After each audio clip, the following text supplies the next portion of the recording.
Nesta aula nós vamos prosseguir com o estudo dos aspectos eletrostáticos e aspectos da energia ligados à eletrostática e fazer uma transição para os aspectos microscópicos, ou seja, analisando o que se passa com o potencial elétrico de uma partícula para conduzi-la de um lugar ao outro, dentro de um campo elétrico, por exemplo.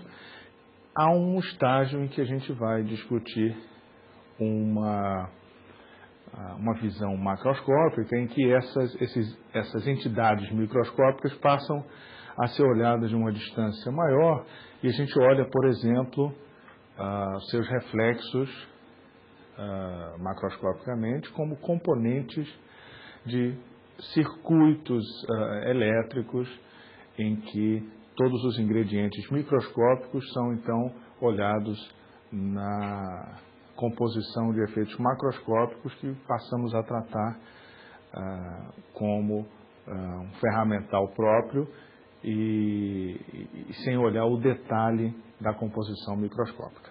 Então, inicialmente, vamos discutir as questões da eletrostática relacionadas ainda a aspectos microscópicos e, em seguida, passaremos a uma visão macroscópica dos seus efeitos.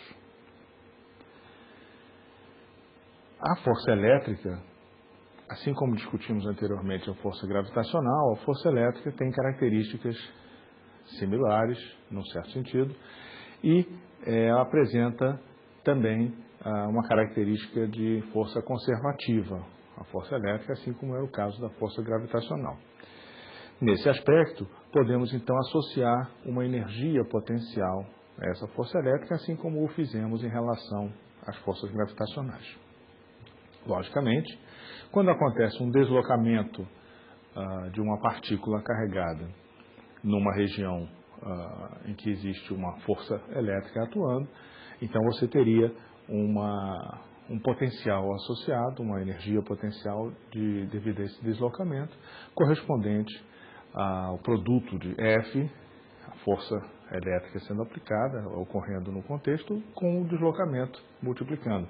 Acontece que a componente da força que é perpendicular ao deslocamento não produzirá uma alteração na energia potencial. Então, assim como era anteriormente, a força será ponderada, então, como a força na direção do deslocamento ocorrido. Ou seja, trata-se do produto interno da força pelo deslocamento, entendido como um deslocamento ao longo de uma direção vetorialmente definida. Evidentemente, como a variação da energia potencial é proporcional à carga, está relacionada com a carga diretamente, e a força elétrica é o produto desta carga pelo campo elétrico, evidentemente que a energia potencial associada por unidade de carga assume essa forma dV igual à variação da energia potencial por unidade de carga, ou seja, dividida pela carga que está sendo, então, submetida a essa alteração e, consequentemente, você tem que a alteração de energia potencial por unidade de carga vai ser, então, relativa ao produto escalar do campo elétrico pelo deslocamento efetuado. Naturalmente que, então, o que será observado para variação de energia potencial para deslocar uma partícula carregada de um ponto A a um ponto B será, então, a integral desse campo elétrico projetado ao longo do caminho escolhido para realizar o transporte desta carga desde um ponto inicial A até um ponto final B. Observe que, no caso da escolha de potencial, você tem naturalmente que a diferença de potencial é que fica bem definida. Se você estabelecer uma constante, você pode ter uma constante a mais ou a menos, ou seja, você pode estabelecer em que patamar essa diferença de potencial está acontecendo. Não pode, no entanto, adaptar a diferença de potencial, mas você pode sempre definir essa diferença de potencial, o potencial propriamente, a menos de um patamar constante, que seria, então, um patamar de referência que lhe pareça conveniente, dependendo da aplicação. Uma possibilidade é a de você definir o ponto onde o potencial é nulo como sendo o ponto onde a energia potencial e o potencial elétrico se anulam. E assim você teria, então, a energia potencial como sendo Q vezes V. Um campo elétrico, suponha esse exercício. Um campo elétrico orientado no sentido positivo do eixo X tem um módulo constante, ou seja, o equivalente a uma placa infinita, tem um campo, um módulo constante, campo elétrico, de 10 newtons por coulomb, que corresponde a 10 volts por metro. Observe a coerência das unidades empregadas. Então, existe aí, evidentemente, uma conversão de newton por coulomb imediata para volt por metro. Você pode, então, nesse caso, perguntar qual seria o potencial em função de x, supondo que o V seja zero em x igual a zero. Ora, aplicando imediatamente, você tem que a variação dV relacionada ao deslocamento e ao campo elétrico em cada ponto seria escrita dessa forma, ou seja, como E está na própria direção X, um deslocamento na direção X promoveria exatamente um produto interno que aproveita integralmente o campo elétrico, então a projeção na direção X é o próprio valor do campo, que tem apenas componente X, e você teria então que o incremento dV seria proporcional a menos E dx, ou seja, onde o deslocamento seria na direção X, dx. Integrando-se, você vai obter então que a função V em função de x é certamente a integração ao longo do caminho, que vai lhe fornecer menos 10 volts por metro multiplicado por x. Ora, evidentemente, você poderia ter a adição de uma constante, e essa constante sendo adicionada, lhe permite a escolha de em que lugar você vai ter o potencial se anulando. Neste caso, a escolha foi determinada pelo enunciado e impôs que a constante seja igual a zero. Consequentemente, o potencial V de x vai ser menos 10 volts por metro vezes x. Observe sempre a questão do sistema de unidades. No caso do Sistema Internacional de Unidades, você tem unidades para o potencial que são de Joule por Coulomb.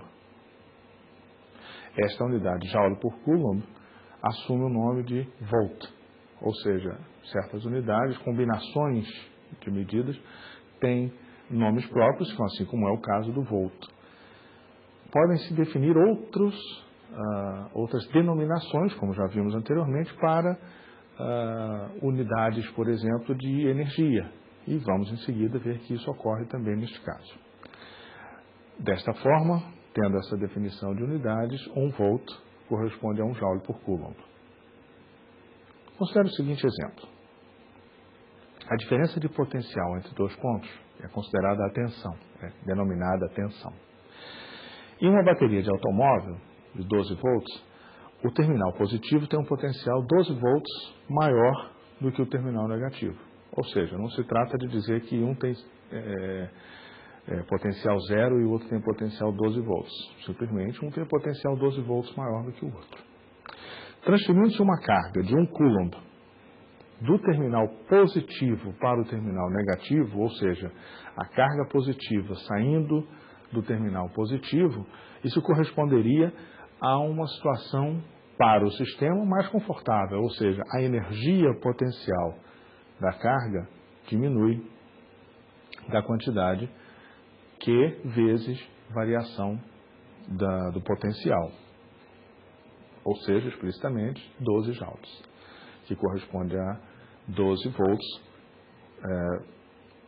volts vezes Coulomb.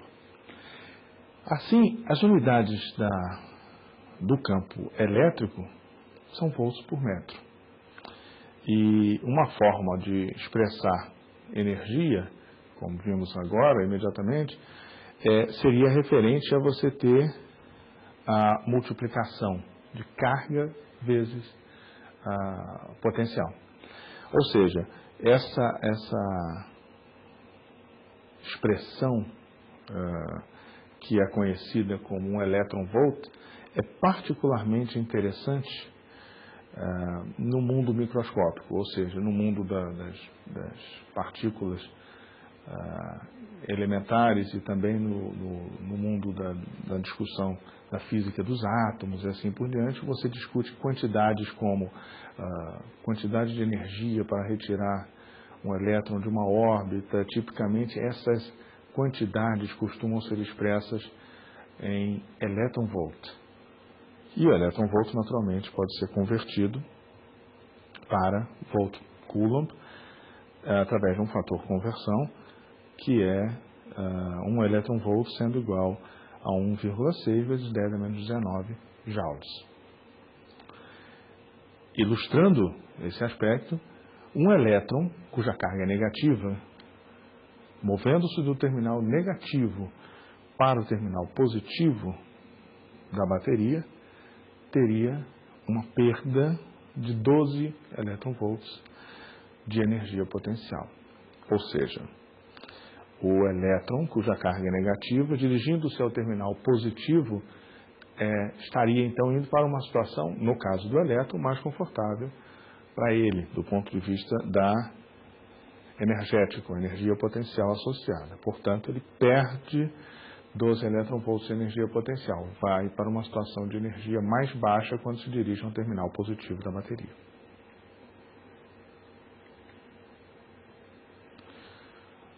Discutir também, em seguida, o potencial elétrico devido a sistemas de cargas discreto e sistemas de cargas contínuos. Como exemplo, no caso de sistema de carga discreto, considere duas cargas pontuais, ambas de 5 nanocoulombs, situadas sobre o eixo X, uma delas em x igual a 0 e outra em x igual a 8. Pergunta: qual seria o potencial, então, potencial elétrico, no ponto médio entre essas duas partículas? Lembre-se que, tratando-se de duas cargas elétricas de mesmo sinal, no ponto médio, o campo elétrico é nulo. O campo elétrico seria repulsivo proveniente de uma carga e também repulsivo proveniente de outra carga, e no ponto médio entre elas se equilibraria e, consequentemente, o campo elétrico é nulo. Pergunta: qual seria o potencial nesse ponto médio? Ademais, pergunta-se o potencial elétrico no ponto x igual a 0 e y igual a 6. Observe que no primeiro item, apesar de o campo elétrico ser nulo, o potencial nada tem a ver com esta informação, ou seja, não deve necessariamente ser nulo devido à existência de um ponto de anulação do campo elétrico, no ponto médio entre as partículas. Contrariamente a isso, o potencial elétrico é construído como uma referência em relação à carga, naturalmente, mas também em relação à distância a partir do ponto onde as cargas estão situadas. Consequentemente, no ponto médio, sendo ambas as cargas de valor Q1, você teria constante de Coulomb multiplicada pelo valor da carga dividido pela distância entre a carga e o ponto no qual você quer o potencial elétrico. Só que isso em duas parcelas, já que são duas cargas gerando o potencial no mesmo ponto de observação, que é o ponto médio. Portanto, neste caso, você teria 2,25 kV.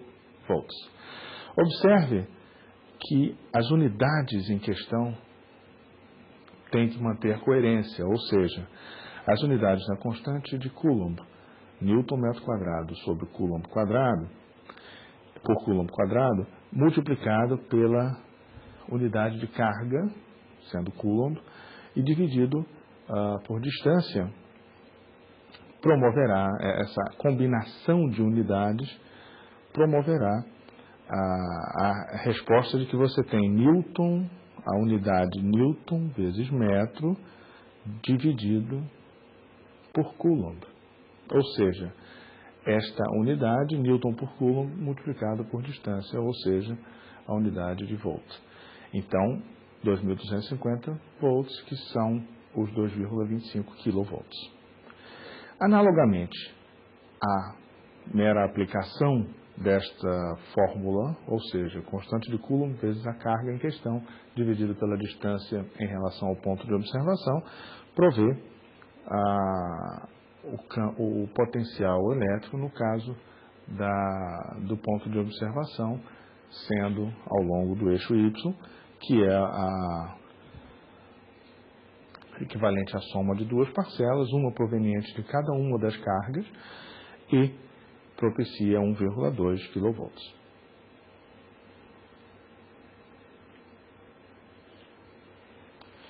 Observe, em seguida, que, como já mencionado anteriormente, através da lei de Gauss, por exemplo, você pode determinar o campo elétrico. Mas você pode determinar o campo elétrico também a partir do próprio potencial elétrico. Conhecendo-se este, você pode calcular o campo através da relação entre os deslocamentos ao longo do campo elétrico e a variação do potencial. De que forma? Da forma como mencionamos anteriormente, ou seja, os incrementos no potencial elétrico são iguais essencialmente ao produto do campo elétrico multiplicado pelo deslocamento efetuado sobre a partícula. Ou menos E, cosseno do ângulo entre a direção do deslocamento e a direção do campo elétrico, multiplicado pelo deslocamento efetivamente realizado para a partícula. Note, então, como acontecia no caso gravitacional, que se o deslocamento é perpendicular ao potencial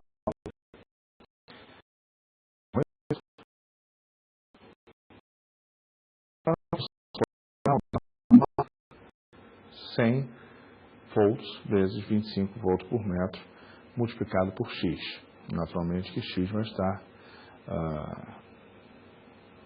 expresso em metros, assim como o potencial estará expresso em volts. Em que ponto esse valor de V de X, escrito na forma 100 volts menos 25 volts por metro multiplicado por X, em que ponto ele se anularia? Ora, isso de fato é imediato por mera inspeção dessa expressão. E efetivamente vemos que o valor de X igual a 4, você tem 4 vezes 25 anulando o valor de 100, que é o valor constante desse V de X, dessa função V de X, mas, sobretudo, você tem o incremento na função potencial sendo 25 volts por metro, nessa direção X. Observe que o campo é uniforme apenas na direção X.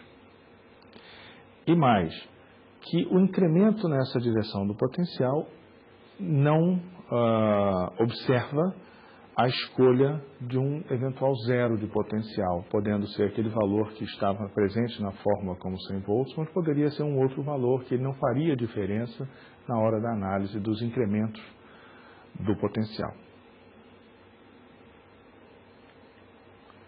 No caso de uma distribuição contínua de carga, o potencial vai ser naturalmente o potencial resultante da contribuição das várias partículas carregadas que compõem esse contínuo carregado que corresponde a uma região do espaço.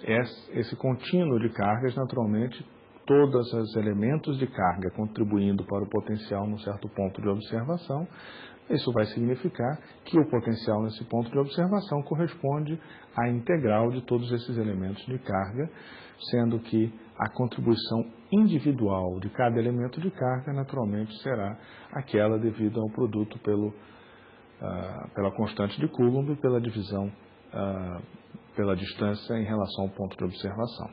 Integrando-se todas essas parcelas, você terá o potencial no ponto de observação. Como exemplo, considere um anel de raio 4 centímetros que está situado no plano YZ. Neste plano, tendo o anel, seu centro geométrico, na origem do espaço XYZ, ele tem então o seu eixo coincidente com o eixo X. Considere que a carga total deste anel é de 8 nanocoulombs. Se você colocar uma partícula de massa 6 miligramas e carga 5 newton-coulombs na posição x igual a 3 centímetros e a liberar, você vai ter, então, observe que esta partícula estava em situação estacionária no momento inicial, nessa distância de x igual a 3 centímetros do plano do anel. E esta partícula se movimentará, então, se a carga dessa partícula é a mesma, tem o mesmo sinal que a carga do anel, haverá uma repulsão e, consequentemente, essa partícula se afastará do anel carregado.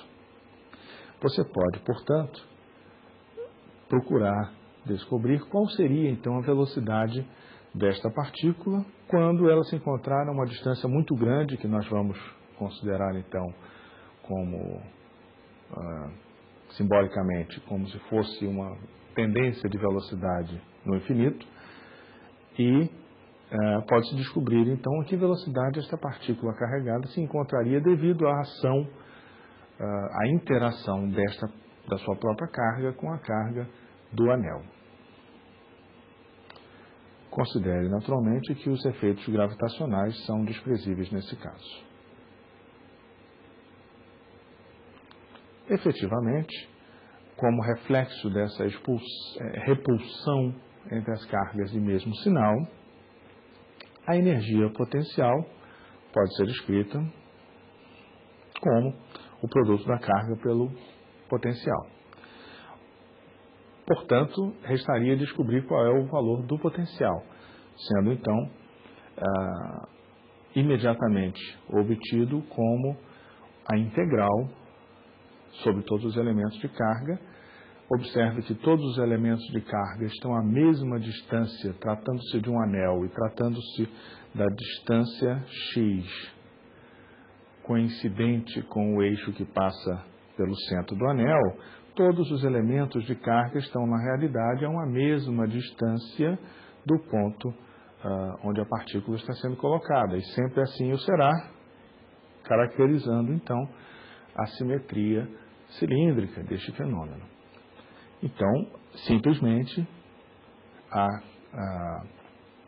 o potencial corresponde ao produto da constante de Coulomb pela carga total do anel, dividido pela distância entre cada elemento de carga e a carga efetivamente. Esta distância não é a distância do centro do anel até esta carga, por exemplo, na situação inicial localizada em x igual a 3 centímetros.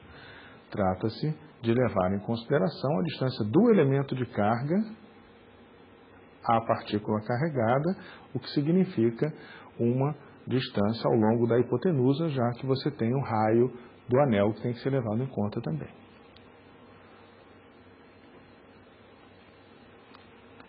No entanto, como discutido já anteriormente, nós podemos promover uma análise das energias na situação inicial e na situação final do processo. Observe que a energia na situação inicial, se a partícula carregada foi colocada na posição x igual a 3 centímetros em repouso, a energia cinética correspondente a esta situação seria nula. Cinética, a energia de translação, de movimento dessa partícula nessa situação inicial é nenhuma. No entanto, ela tem uma energia potencial. Esta energia potencial vai, portanto, se converter em energia cinética, de tal maneira que a longas distâncias dessa partícula em relação ao anel carregado, o que se vai observar é que a energia potencial tenderá a zero, naturalmente, e toda a energia será convertida em energia de movimento, daí propiciando a determinação da velocidade com que a partícula vai se deslocar a grandes distâncias do anel. Desta forma, escreve-se que a energia que corresponde ao produto constante de Coulomb vezes a carga, multiplicado naturalmente pela carga do anel e dividido pela distância que separa a carga de cada um dos elementos de carga do anel, esta energia potencial será então convertida. Observe que na situação inicial a velocidade inicial se anula, então no termo à esquerda dessa expressão para a conservação de energia, o termo referente a V índice I se anulará, porque a velocidade inicial é nula. Da mesma forma, quando ocorrer de a distância da partícula ser muito grande em relação ao anel, então vamos considerar essa uma tendência para o infinito, mas enfim, no limite, teríamos o termo correspondente à energia final do sistema como sendo simplesmente um meio de m velocidade final elevado ao quadrado, ou seja, toda a energia desta partícula estaria então na forma de energia de movimento. Portanto, trata-se de igualar essas duas parcelas. No momento inicial, apenas energia potencial. No momento final, apenas energia cinética de translação. Consequentemente, a velocidade final seria determinada a partir daí, uma vez que nós temos a carga, tanto do anel quanto da partícula que se movimentará, e temos também a massa dessa própria partícula. Desta forma, você obteria a velocidade de 1,5 metros por segundo.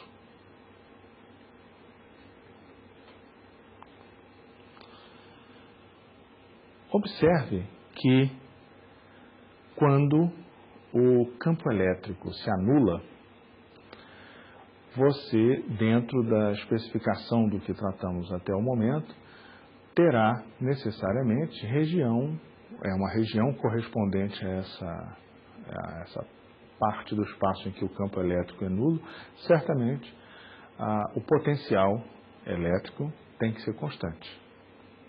Consequentemente, esta informação nos ajuda em vários aspectos, porque, por exemplo, dentro de um condutor elétrico, o campo elétrico deve ser nulo quando se enfrenta uma situação de eletrostática, ou seja, nesse contexto que estamos lidando no momento, no caso eletrostático, dentro de um condutor o campo elétrico deve ser nulo. Caso contrário, ele estaria induzindo a movimentação de cargas elétricas no seu ambiente. Então, temos certeza que o campo elétrico num condutor deve ser nulo no caso eletrostático.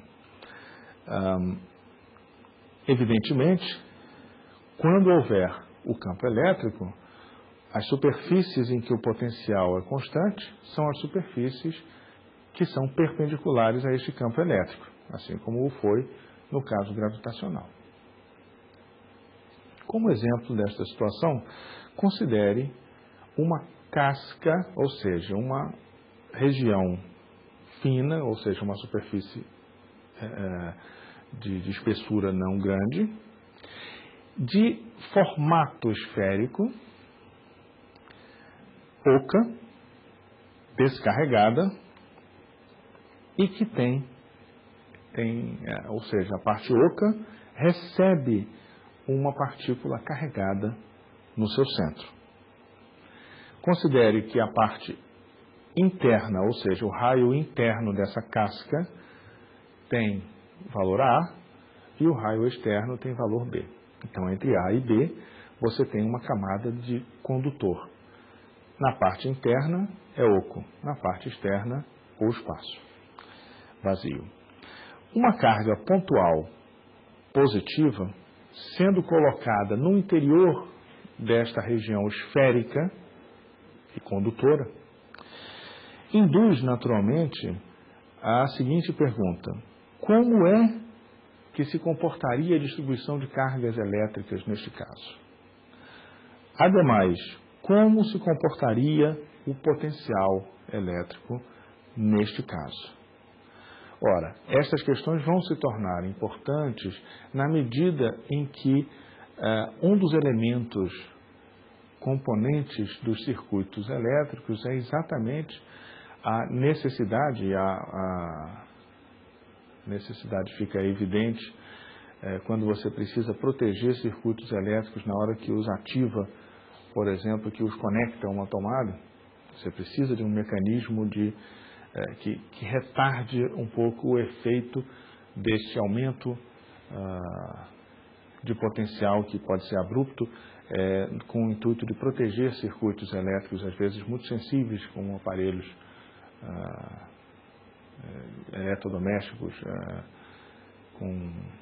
de grande interesse, como pode ser vídeo DVDs, players, ou pode ser que seja um micro-ondas, enfim, qualquer um desses aparelhos. Naturalmente, quando você vai plugá-lo na tomada, você vai precisar de proteção para que esse circuito não receba toda a carga elétrica de uma maneira instantânea. Você vai precisar de um mecanismo de armazenamento de carga que ajude a que aquela carga seja levada ao circuito de uma maneira um pouco mais lenta. Ora, como é que se vai armazenar carga? Em seguida, vamos estudar essa questão.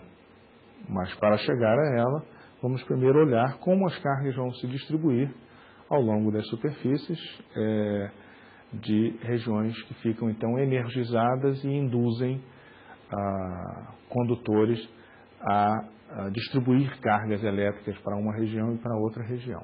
Como se comportam esses campos elétricos e essas distribuições de cargas. Isso vai ser crucial na criação de circuitos elétricos. Inicialmente, vamos determinar então a carga de uma maneira simples, através essencialmente da lei de Gauss, a carga em cada superfície do condutor. E em seguida, vamos analisar de que forma se comportaria o potencial elétrico neste contexto.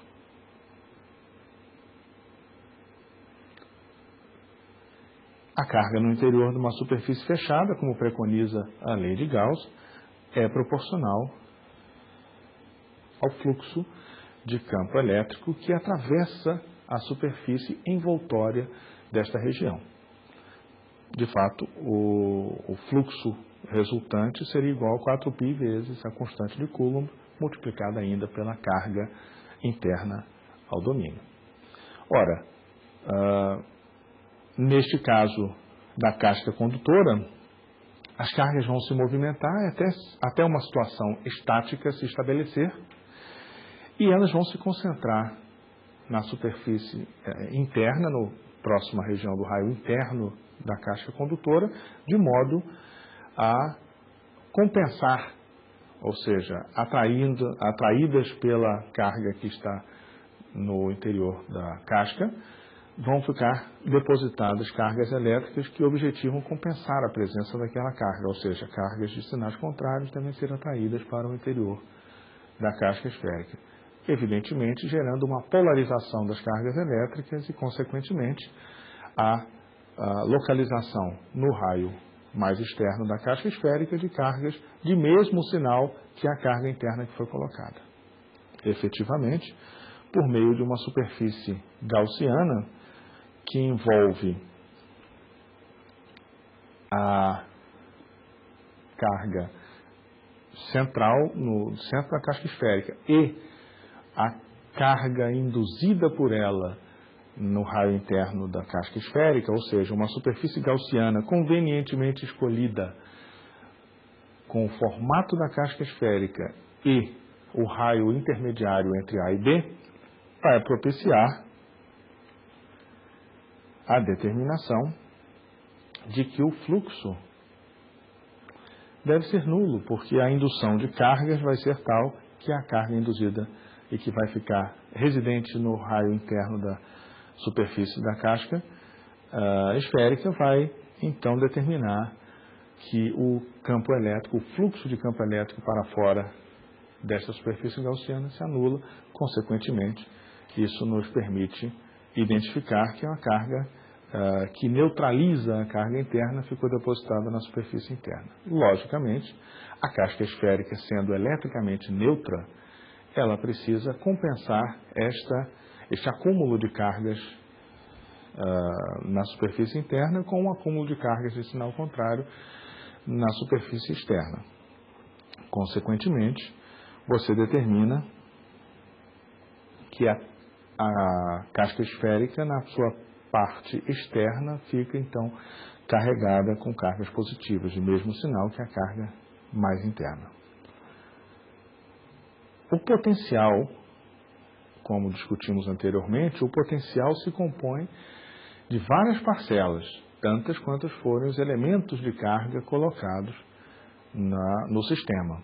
Efetivamente, temos aí 3 elementos de carga bem distintos. A carga pontual no centro, um sistema de cargas acumuladas na superfície da casca esférica no raio interno e um sistema de cargas na superfície mais externa, ou seja, no raio mais externo da casca esférica, também estão carregados. Então, esses 3 sistemas se superpõem nas suas contribuições para a obtenção do potencial em qualquer ponto do espaço. Efetivamente, para valores de raio, de ponto de observação, que sejam externos à casca esférica, você pode colocar todas as contribuições e, na verdade, elas vão se comportar essencialmente como contribuições pontuais. Então, você vai ter a contribuição referente à partícula no centro da casca esférica.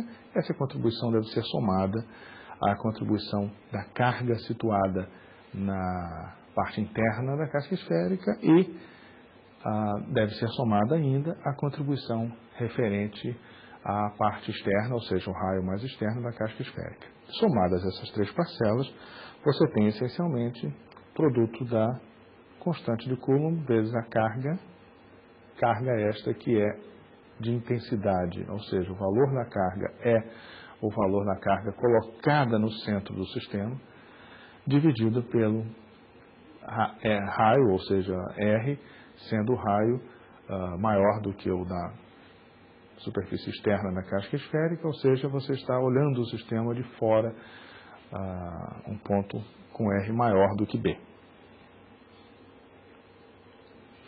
Uma situação intermediária, você está procurando determinar o potencial na região entre raio igual a A e raio igual a B, ou seja, numa faixa de valores de A até B, ou seja, no interior da casca esférica, onde então sabemos que o campo elétrico é nulo e, consequentemente, deveremos ter o potencial constante.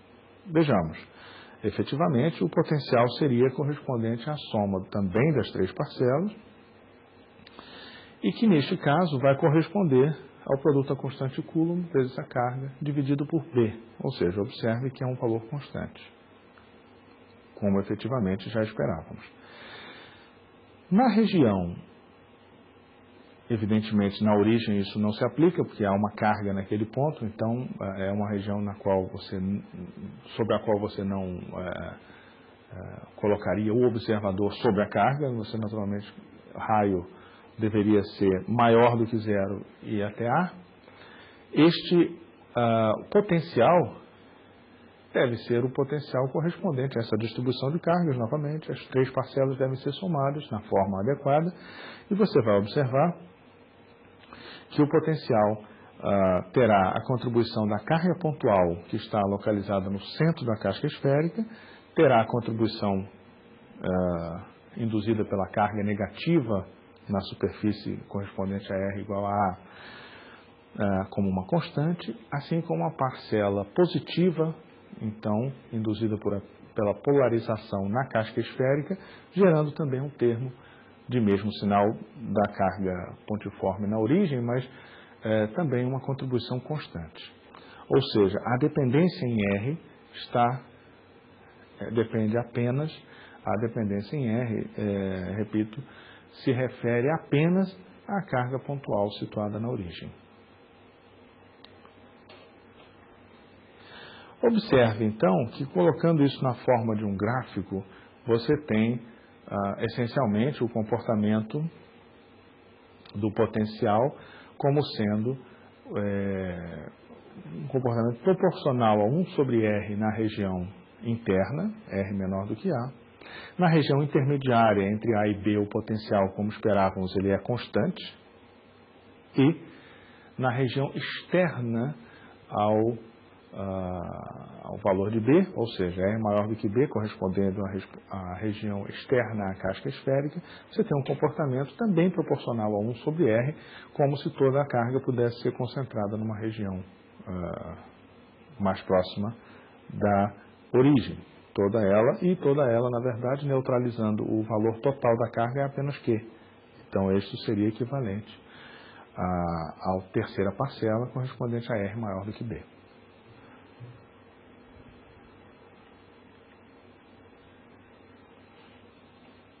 Quando uma carga elétrica é colocada num condutor isolado, então, o potencial desse condutor aumenta.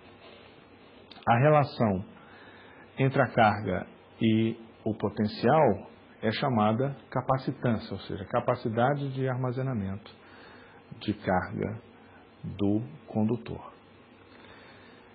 Um dispositivo que é muito utilizado e, na realidade, é muito necessário para a proteção de circuitos elétricos é exatamente o capacitor, que é composto por duas regiões condutoras e que não devem se tocar, ou seja, não deve haver contato por meio de condutor entre essas duas regiões condutoras. Ou seja, esses condutores são espaçados e, consequentemente, no caso de carga deste sistema, haverá um acúmulo de cargas de um lado e de outro desse condutor, sem que, no entanto, haja migração de cargas de um para o outro. Isto permitiria, então, o acúmulo de cargas, e isso significará, então, um armazenamento de energia que pode posteriormente ser utilizado no sistema elétrico, através do que se chamará, então, a descarga do capacitor, que ele vai, então, perder essas cargas e fornecer essas cargas ao próprio circuito elétrico. O momento oposto é o momento em que as cargas vão se acumular. Essas cargas, ao se acumularem, estão, então, no mais das vezes, resguardando os circuitos do recebimento de cargas excessivas no momento inicial transiente.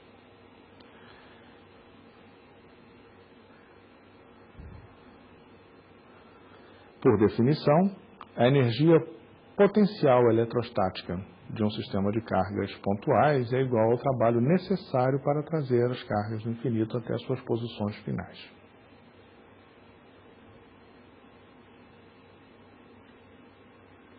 Como exemplo, considere uma distribuição de cargas composta por 3 partículas pontuais.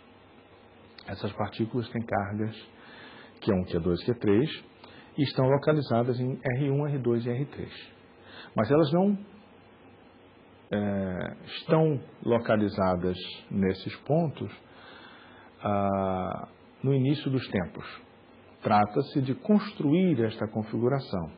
Então, suponha que esta configuração se inicia com a partícula Q1 sendo colocada num ponto. Ora, não há trabalho envolvido neste sentido de trazer esta partícula em meio a um potencial elétrico que ainda está ausente, não há campos elétricos nessa região do espaço ainda. Então, essa partícula é trazida, a partícula Q1 é posicionada no lugar chamado R1. Ora, para trazer uma segunda partícula, temos então que construir a energia potencial eletrostática do sistema composto pelas duas partículas, que vão então estar situadas uma em R1 e a outra em R2. Há então uma energia envolvida em trazer a segunda partícula do infinito até a proximidade dessa partícula 1. Da mesma forma, uma vez situadas as partículas 1 e 2 na região de estudo, gastaríamos aí uma energia para trazer uma terceira partícula para esse sistema e, finalmente, termos, então, o sistema composto pelas três partículas localizadas em R1, R2 e R3. Assim, trazer a segunda partícula no infinito até R2 significa, essencialmente, realizar um trabalho, ou seja, vencer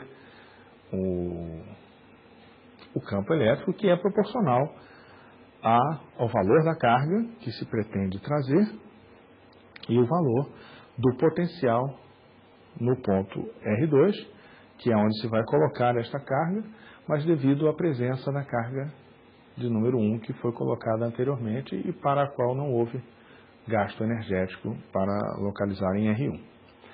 Portanto, a primeira parcela que temos que levar em conta é exatamente a parcela V índice 2 vezes a carga índice 2.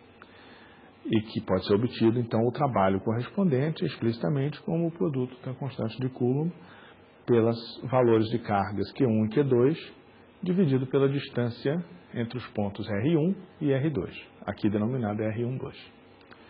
Ora, uma vez situadas as partículas 1 e 2, trata-se agora de trazer uma terceira partícula carregada para a presença dessas duas.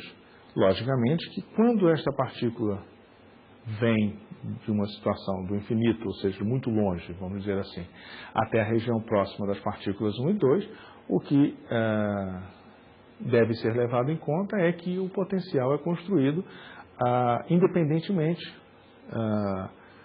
para a partícula 1 e para a partícula 2, ou seja, a interação da partícula 1 com a partícula 3 não depende da interação da partícula 2 com a partícula 3. Consequentemente, elas devem ser superpostas e, finalmente, teremos que o trabalho realizado para trazer a partícula 3 pode, então, ser obtido pelo produto da carga desta partícula 3 pelo potencial 3 devido às outras duas cargas, a Q1 e a Q2.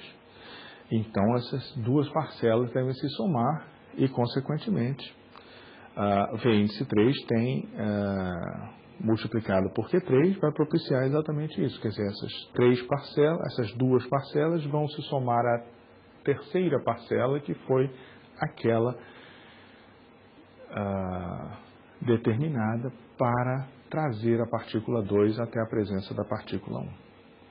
Finalmente, a energia total necessária para construir esse sistema, então, de três partículas é proporcional à constante de Coulomb e a produtos 2 a 2, Q1, Q2, dividido pela distância entre o ponto 1 e o ponto 2, Q1, Q3, dividido pela distância entre o ponto 1 e o 3, e Q2, Q3, dividido pela distância entre os pontos 2 e 3.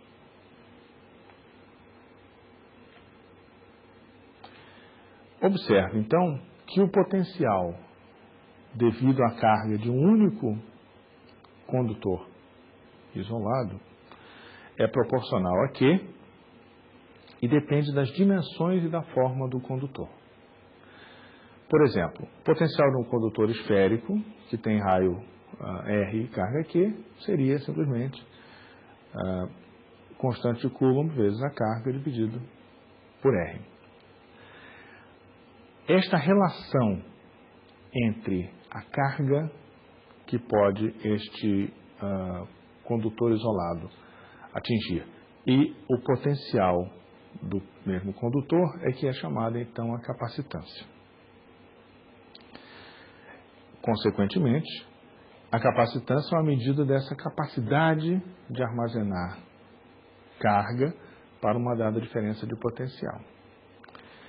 Ora, como o potencial proporcional à carga, essa relação, na realidade, não depende nem de Q nem de V, mas apenas das características geométricas do condutor. Tá?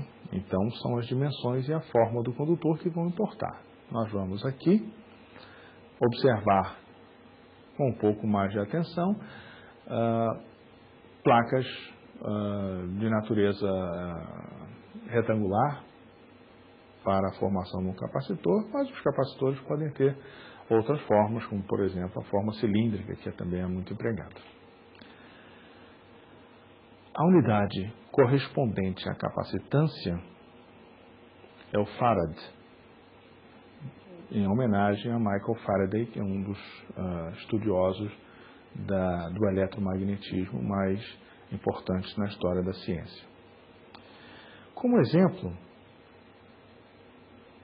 vamos discutir a capacitância de um capacitor de placas paralelas, quadradas, com 10 centímetros de lado e que estão separadas por uma pequena distância de 1 milímetro. Qual seria, então, a capacitância de um dispositivo desse tipo? Material condutor. Se esse capacitor for, então, carregado com 12 volts, qual seria a carga transferida de uma das placas para a outra?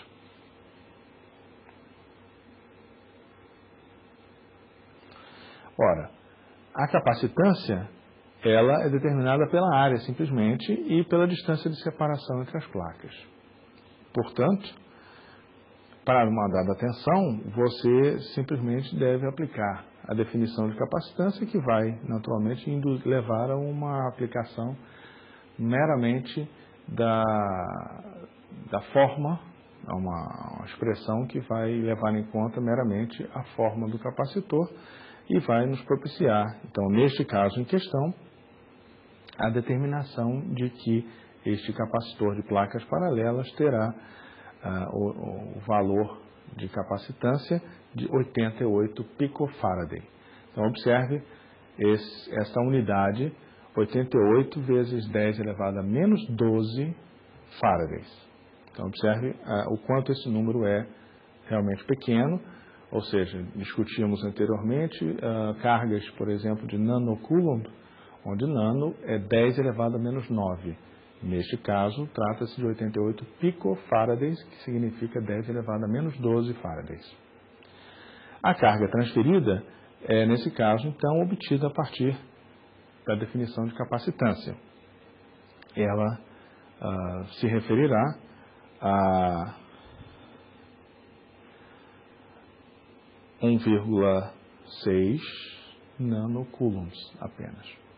Então, observe que vai ser transferida uma quantidade de carga via bateria, ou seja, essa bateria que está produzindo essa movimentação de cargas através dessas reações químicas que acontecem internamente à bateria. Então, elas vão propiciar um acúmulo de cargas numa região, numa das placas, e um acúmulo de carga na outra região condutora, que fica próxima à região, uma positiva e a outra negativa, com acúmulos de carga correspondentes ao que a bateria permite induzir.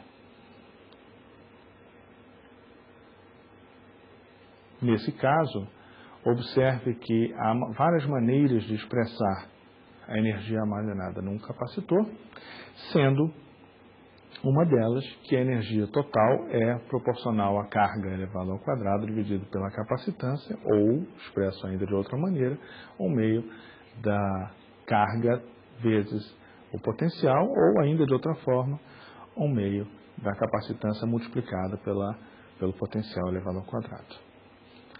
Como exemplo, considere a carga de um capacitor de placas paralelas por meio de uma bateria.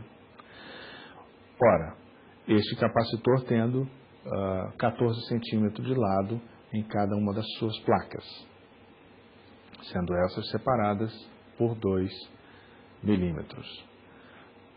Perguntar-se-ia, qual é a carga neste capacitor? Ademais, qual seria a energia armazenada neste capacitor? Ainda além, depois de carregado este capacitor, suponha que a bateria é desconectada e a distância de separação das placas é aumentada para 3,5 milímetros.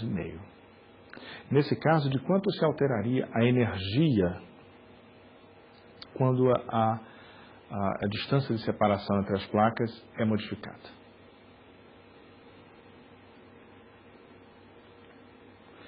Ora, a carga no capacitor ela é obtida a partir da capacitância de maneira imediata.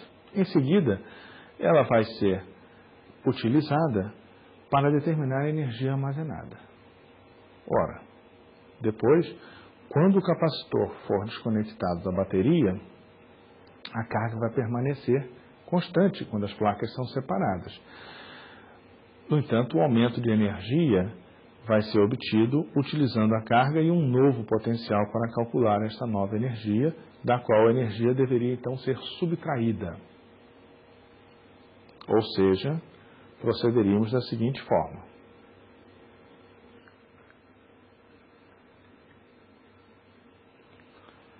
Ora, a carga Q, supondo a capacitância conhecida para esse capacitor, vai ser expressa como o produto, habitualmente, seria assim, a capacitância vezes o potencial, consequentemente,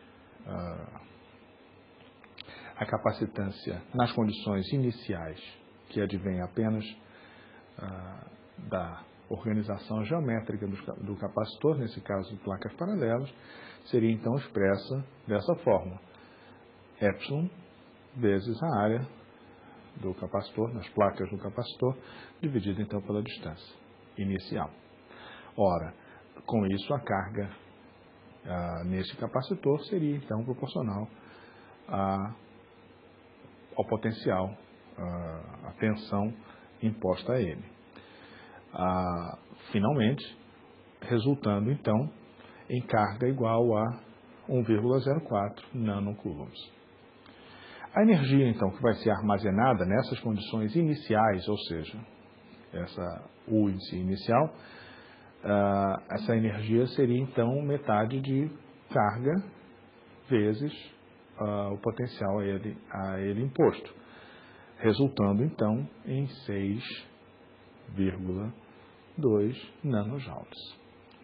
Ora, depois que a bateria é desconectada, a diferença de potencial entre as placas vai ser obtida como E vezes D, ou seja, a nova distância vai impor uma nova diferença de potencial, que é relacionada naturalmente com a anterior. Mas esse novo potencial vai ser na forma carga dividido por onde a área do capacitor de placas paralelas multiplicada então pela distância. Ora, igualando o campo, e aí trata-se de uma aproximação para pequenas distâncias, igualando o campo, você teria que ver, ou seja, o potencial dividido por distância inicial seria então potencial dividido por distância na segunda situação. Ora, significaria que o novo valor do potencial seria referente ao valor do potencial na condição inicial, a 2 milímetros, multiplicado pela razão entre as distâncias, nova distância, 3,5 milímetros, dividido por 2 milímetros, que era a distância anterior. Significaria isso que a variação havida na energia é a situação de nova energia menos a energia anterior, ou seja, neste caso, resultando em 4,68 nanojoules.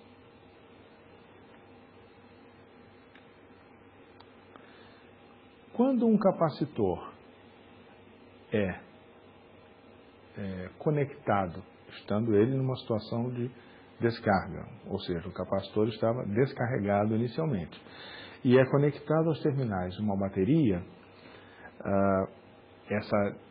cuja diferença de potencial entre terminais também é denominada usualmente como tensão entre os polos dessa bateria. As cargas vão se movimentar e vão se acumular nas placas do capacitor. Ora, de uma certa forma, esta bateria, então, ela vai bombear cargas elétricas, entendido dessa forma, todo o mecanismo complexo de reações químicas induzidas dentro da bateria que propiciam que haja uma movimentação de cargas e que ela restaure sua condição de diferença de potencial inicial, mesmo após a indução desta polarização nos condutores que estão a ela ligados. Esta bomba, então, de cargas elétricas pode, então, ser conectada a diversos dispositivos, dentre os quais esses chamados capacitores. E os capacitores podem ser utilizados de uma maneira combinada. Vários capacitores podem ser colocados em um circuito, então isso vai gerar uma composição de elementos condutores dispostos em série ou em paralelo, que vão então propiciar características que sejam convenientes para determinadas aplicações. Uma primeira observação é de que capacitores, quando colocados na forma ilustrada na figura à esquerda, são elementos que estão organizados de uma maneira chamada capacitores em paralelo. Quando eles estão, esses elementos chamados capacitores, dispostos ao longo de uma mesma linha, você vai dizer que esses elementos estão, então, em série. Vamos discutir no momento seguinte o que aconteceria quando capacitores estivessem dispostos em série como elementos de um circuito conectado a uma bateria. Observe que em ambos os casos existe a presença de uma chave aberta no fio condutor superior. Nas duas figuras isto aparece, e nós vamos então analisar o que acontece quando esta chave elétrica é reposta na sua situação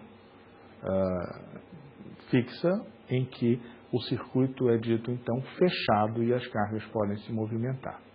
Essas cargas vão se movimentar devido à indução promovida pela tensão numa fonte que é a bateria de 12 volts, conforme ilustrado em ambas as figuras. Considere, então, o exemplo de um capacitor de 6 microfarads disposto em linha ou em série com um outro capacitor de 12 microfarads e uma chave conectados em série a uma fonte de tensão de 12 volts.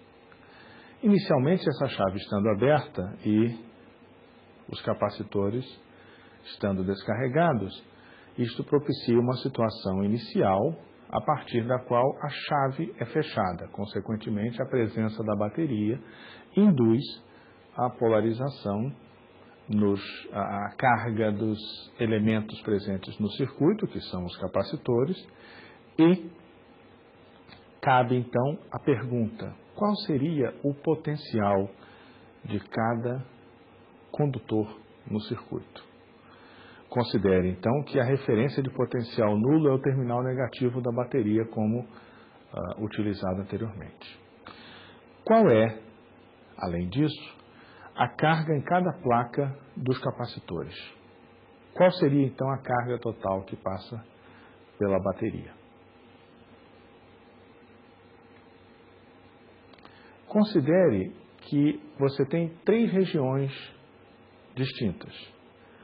Uma dessas regiões é aquela formada pelo terminal positivo da bateria e todos os condutores que estão conectados a este terminal positivo da bateria.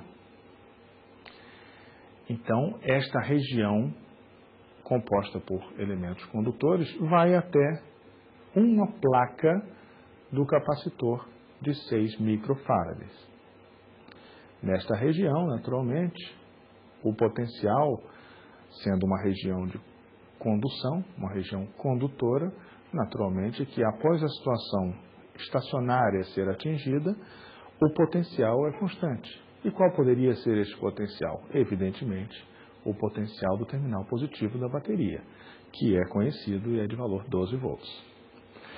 A região 2 você pode denominar como sendo aquela formada pelo terminal negativo da bateria e todos os condutores a esta conectados. Neste caso, o potencial é zero, trata-se do terminal negativo da bateria, e esta região 2, naturalmente, vai até a placa, uma placa do capacitor de 12 microfarads. Considere como região 3 a única que restou, ou seja, a que vai da placa não contemplada na região 1 do capacitor de 6 microfarads até a placa também não contemplada na região 2 do capacitor de 12 microfarads ligadas por um fio condutor. Nesta, denominamos o potencial como sendo V índice M. Sabendo a carga que é o produto da capacitância pelo potencial e as cargas em regiões 1 e 2 sendo iguais, nós teremos então que o potencial nessa região intermediária entre o polo negativo e o polo positivo da bateria vai ser uma região de potencial 4 volts, como vamos determinar logo a seguir. Porque da região 2 para a região 3, o potencial aumenta através de um capacitor de 12 microfarads, enquanto da região 3 para a região 1, aumenta por um capacitor de 6 microfarads.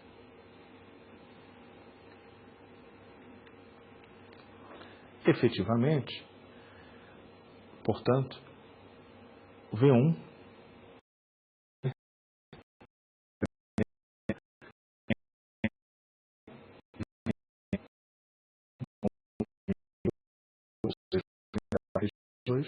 vai ser VM menos V21.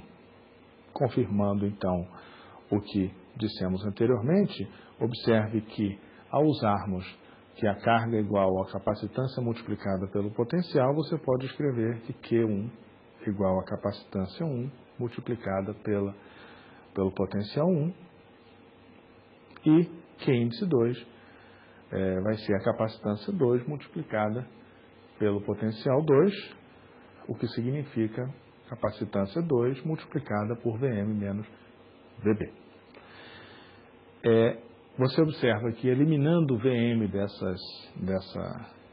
dessas duas expressões para a carga Q1 e Q2, você terá então que Va menos Vb corresponde a Q1 sobre a capacitância 1 mais carga 2 sobre a capacitância 2.